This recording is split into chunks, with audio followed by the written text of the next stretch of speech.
दे सकते हैं, क्योंकि ये लोग जब जब मजबूत होते हैं तब तब ये लोग अच्छे काम करते हैं। जो राष्ट्र के समर्पित जो लोग भाव से काम करते हैं वैसे लोग को लोग दुश्मन मानते हैं। इसलिए आज इरफान अंसारी इस प्रकार का बयान दिए हैं। मैं इरफान अंसारी जी से यही कहना चाहूंगा कि आपका आटा को हम लोग 15 रुपये जो भी रेट होगा आटा का दाम कम करेंगे। अभी आटा 30 रुपया है तो हम लोग 20 रुपया लीटर आटा देंगे। ये तो राहुल गांधी बोलते हैं आलू को पैसा डालेंगे सोना उधर निकलेगा, ऐसा सरकार हम बनाएंगे। ये राहुल गांधी जी बोलते हैं। बहुत इसका मतलब कि आपका एफआईआर नहीं लेना साबित ही ना करता कि भाई पीएम मोदी नरेंद्र मोदी जो है देश के प्रधानमंत्री देश के हैं लेकिन झारखंड के नहीं है। नहीं, यहाँ पर जंगल अभी जंगल राज है। यहाँ के लोग यहाँ के पुलिस प्रशासन जो है वो सरकार का मुखौटा बन के काम कर रहा है। जिससे सरकार को अच्छा लगेगा वही काम ये लोग करते हैं। हमने कहा कि भाई हम भारत देश के अंदर भारत देश के प्रधानमंत्री नरेंद्र मोदी जी हैं और भारत देश के अंदर प्रधानमंत्री है तो भारत देश के कहीं पर भी उनके पक्ष में वो लोग केस कर सकते हैं। ये हमारा राइट्स है, हम केस कर सकते हैं और आपको भी आपकी ड्यूटी है कि आप केस ले सकते हैं, लेकिन आप नहीं लिया इसलिए कि झारखंड में जंगल राज है। कोई केस करने जाएगा केस लेगा नहीं, उनके मन मुताबिक का होगा तो वो लोग केस लेंगे। मतलब झारखंड का पीएम नहीं है ना। हाँ वही बोल रहे हैं, लेकिन उनको मालूम चलना चाहिए वो देश का पीएम है, उसी में झारखंड आता है।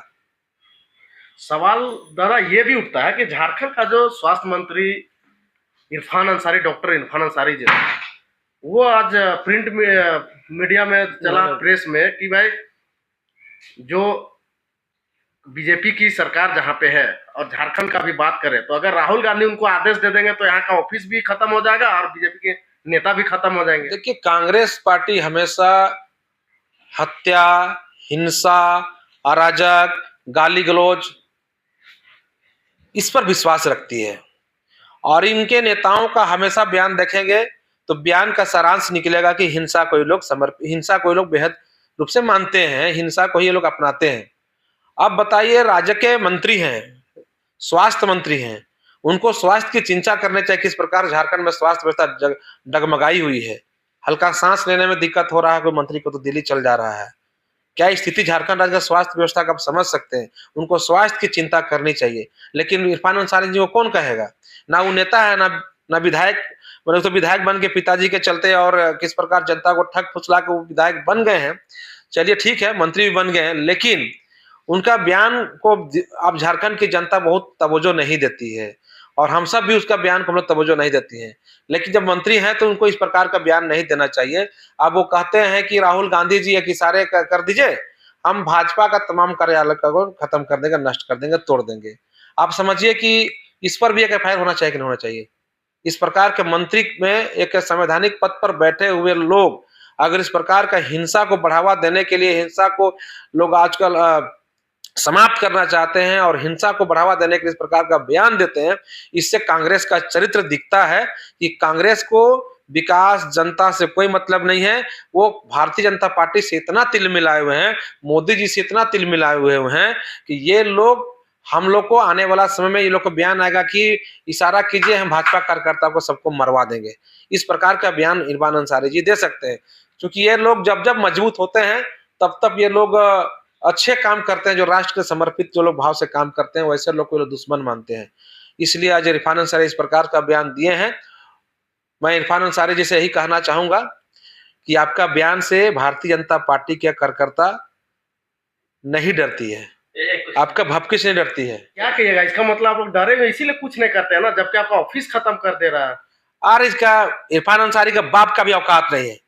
क्या औकात है इरफान अंसारी का जी झारखंड में? यहाँ तक और स्थिति का मंत्री, वो भी कल मंत्री रहेंगे गारंटी नहीं है। इरफान अंसारी जी का औकात नहीं कि भारतीय जनता पार्टी को मंडल का भी कार्यालय में खड़ा होकर बोल दे कि कार्यालय को नष्ट कर देगा, औकात नहीं है। इतना तक कि हजारीबाग का सांसद भी बोल रहे हैं कि हम नहीं जानते कौन है सांसद वहां। इरफान अंसारी जी कौन बोल रहे हैं? इरफान अंसारी जी बोल रहे हैं। इरफान अंसारी जी के बारे बोलते हैं, यही बोल सकते हैं ना कि वह पप्पू है, वो किसी को नहीं जानता है। वो क्या जानता है? फर्जी डिग्री में बीएमएस करने वाला क्या जानेंगे? उनका बड़ बोलेपन है। आने वाला समय में जिस प्रकार से उनका छिछी लेदर हो रहा है झारखंड की जनता देख रहे हैं। इरफान अंसारी जी कब चलने वाला नहीं झारखंड में। दादा क्या कहिएगा, सदन में एक मामला उठा था हम्म, कि स्वर्गीय विनोद बिहारी महतो का प्रतिमा लगाया जाना चाहिए झारखंड में, लेकिन सरकार का साफ कहना है कि भाई उनके इनके जमीन है, जबकि गुरुजी के लिए एक एकड़ों में एक्वायर जमीन एक्वायर किया जा रहा है। क्या कहिएगा? देखिए, विनोद बिहारी महतो जी का वहां पर मेरा फोटो लगा हुआ, लड़ना है तो पढ़ना सीखो, देखिए वहां पर लगा हुआ। मैं विनोद बिहारी महतो जी को अपना आदर्श मानता हूँ, जिन्होंने इस राज्य के स्थापना के लिए, राज्य के निर्माण के लिए जितना किए, आज उतना कोई नहीं किए। लेकिन आज हम सबको कर्तव्य बनता है कि जब विनोद बिहारी महतो जी नहीं है तो लोग कैसे आने वाला पीढ़ी विनोद बिहारी महतो को जाने, समझे और उनको आदर्शों पे कैसे चले, इसकी हम सबको कर्तव्य है कि उनके आदमकद प्रतिमा जगह जगह पर बननी चाहिए। लेकिन दुर्भाग्य की विषय यह है कि मैं किसी का विरोध नहीं कर रहा हूं, लेकिन जब देखता हूं, सुनता हूं तो इस बात को कहता हूं कि हेमंत सोरेन जी को क्या हो गया है कि उनको लगता है कि झारखंड आंदोलन सिर्फ उनके परिवार के लोग ही किए थे और कोई नहीं किए थे। ये हेमंत सोरेन जी का मानसिकता हो गया है। आज विनोद बिहारी महतो जी के जब हम पढ़ते हैं तो जानते हैं कि गुरु जी को अपने साथ ले जाकर उनको विधायक बनाए। वो विनोद बिहारी महतो जिन्होंने अलग राज्य के आंदोलन को धार दिए। आज विनोद बिहारी महतो का आदर्शों पर लोग चलते हैं, तो विनोद बिहारी महतो का भी यहाँ पर झारखंड के अंदर, रांची के अंदर प्रतिमा बननी चाहिए। मेरा ये व्यक्तिगत राय है। तो क्यों नहीं बननी चाहिए? जमीन नहीं है ना, बोल रहे सरकार 1 इंच जमीन कहाँ बना दीजिए? ये सरकार के मनसा पर शक है, इनके मनसा पर शक है। ये लोग नहीं चाहते हैं कि अपने परिवार से अलग दूसरे लोग झारखंड आंदोलनकारी के रूप में जाने जाएं। कहाँ उनका परिवार खाली शिबू सोरेन है, तो उनका भी नहीं। आज देखिए मैं विरोध नहीं कर रहा हूं, लेकिन गुरुजी नहीं रहे और रूपी सोरेन जी अभी हैं। अभी रूपी सोरेन जी को वो भी खुश नसीब है कि 2 बेटा विधायक है, अब पुतोहू भी विधायक है और उसमें से एक विधायक के साथ साथ मुख्यमंत्री है। अभी आग्रह करना चाहते हैं हेमंत सोरेन जी से कि अपनी माँ को अपने साथ रखिए। उनके आज हम पेपर में देखे कि माँ को रहने के लिए वो आवास आवंटित कर दिए। तो इस समय माँ को अलग रखने का नहीं है। माँ का एज भी 60-70 साल हो रहा है, पार हो गया। इस समय आदरणीय माता रूपी सोरेन जी को माननीय मुख्यमंत्री जी हेमंत सोरेन जी अपने साथ रखिए। इस समय अपने साथ रखने की जरूरत है, उनको अलग मत कर दीजिए। ठीक है, गुरुजी जो आवास था वो आवास पर कुछ करिए, लेकिन रूपी सोरेन जी को साथ में रखिए। और अखबार में जिस प्रकार से न्यूज आया वो अच्छा नहीं लगा कि उनके लिए वहीं रहेंगे, उनके आवास बुढ़ापा में हाँ अलग कर दिए। ये मेरा व्यक्तिगत रूप से हमको बहुत अच्छा नहीं लगा।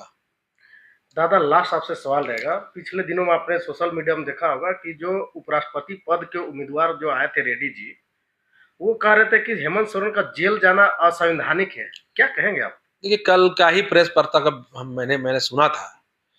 देखिए, कांग्रेस पार्टी और इंडी गठबंधन के लोग उपराष्ट्रपति पद के लिए आदरणीय रेड्डी जी को जो न्यायाधीश रह चुके हैं उनको प्रत्याशी बनाया है और प्रचार ही समझिए उसके लिए झारखंड आए थे। और झारखंड आकर इस प्रकार से बयान देना कि हेमंत सोरेन जी को जेल भेजना असंवैधानिक था। मैं बार बार इस बात को कह रहा हूं, कांग्रेस पार्टी या इंडी गठबंधन के लोग या उनके प्रत्याशी का बयान भिन्न नहीं हो सकता, सबका बयान एक ही होता है। ये लोग कभी भी भारत के न्याय प्रक्रिया पर भरोसा नहीं करते हैं।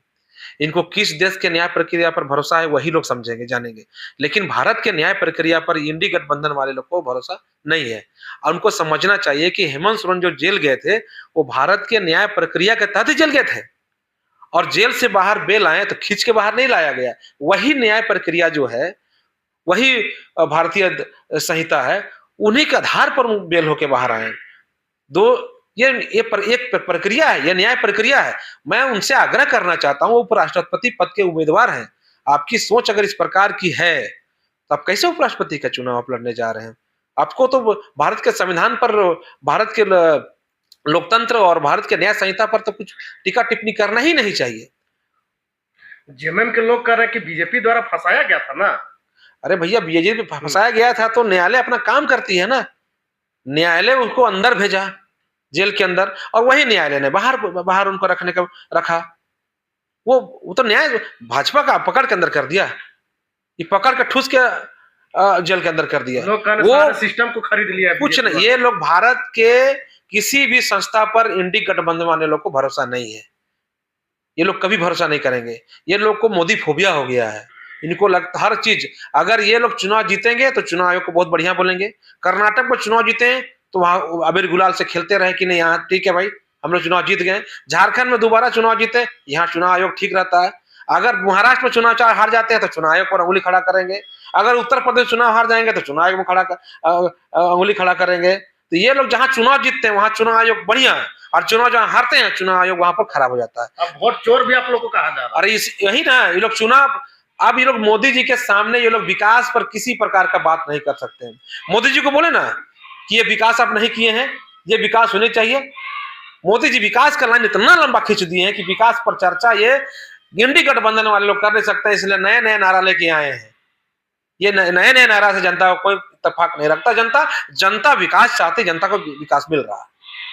कांग्रेस के कार्यकर्ता और नेता कह रहे हैं कि भाई राहुल गांधी ऐसा यूनिवर्सिटी पढ़े हैं जो देश का कोई आदमी नहीं पढ़ा, जो एशिया का नंबर 1 है यार। आप लोग झूठे को बदनाम करते रहते हैं राहुल जी को। राहुल गांधी जी कहाँ पढ़े हैं कहाँ नहीं पढ़े हैं, मैं उनके बारे ज्यादा नहीं जानता, क्योंकि वो 55-56 साल के युवा हैं। अब जब पढ़ाई कर रहे थे मेरा भी उम्र उतना नहीं होगा, लेकिन इतना जरूर कहना चाहेंगे कि ये जहां भी पढ़ाई किए उनको शिक्षा अच्छा नहीं मिला। राहुल गांधी जी को शिक्षा अच्छा नहीं मिला, यही कारण है कि देश भर में घूम घूम के प्रधानमंत्री बनने के लिए परेशान है, और धीरे धीरे कांग्रेस खत्म भी हो रहा है। और कांग्रेस अगर खत्म हो रहा है तो ड्यू टू राहुल गांधी जी। राहुल गांधी जहां जहां सरकार बनते रहेगा, अगर राहुल गांधी प्रचार करने चला जाता है तो सरकार वहां बनता भी नहीं है। राहुल गांधी जी कांग्रेस को बर्बाद कर रहे हैं।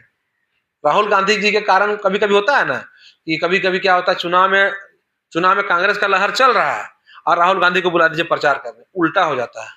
क्या है कि वो आलू सोना पैदा करने वाला नेता है, वो आलू सोना पैदा कर देते हैं। वो कभी कभी बोलते हैं कि कभी सर बोलते हैं कि आटा को हम लोग, अब हमारा सरकार आएगी तो आटा हम लोग 30 रुपए लीटर आटा देंगे, बोलते हैं आटा देंगे। राहुल गांधी बोलते हैं, उनका भाषण सुनिए ना। कभी बोलता हमारा सरकार आएगा तो हम लोग बोलते हैं, हम लोग। अरे राहुल गांधी बोलते हैं कि हमारी सरकार आएगी तो आटा को हम लोग 15 रुपये जो भी रेट होगा आटा का दाम कम करेंगे। अभी आटा 30 रुपया है तो हम लोग 20 रुपया लीटर आटा देंगे। ये तो राहुल गांधी बोलते हैं, बोलते हैं आलू को पैसा डालेंगे सोना उधर निकलेगा, ऐसा सरकार हम बनाएंगे। ये राहुल गांधी जी बोलते हैं, बहुत सारा बात बोले हैं। इसीलिए राहुल गांधी जी जहां जहां जाते हैं, राहुल गांधी वोटर बिहार में ऐसा गिरेंगे कांग्रेस आदि, राजद तो कांग्रेस ही ले डूब रहा है वहां पर, राष्ट्रीय जनता दल को कांग्रेस ही बिहार में ले डूबेगा, खत्म हो जाएगा वहां पर। धन्यवाद, जोहार जोहार।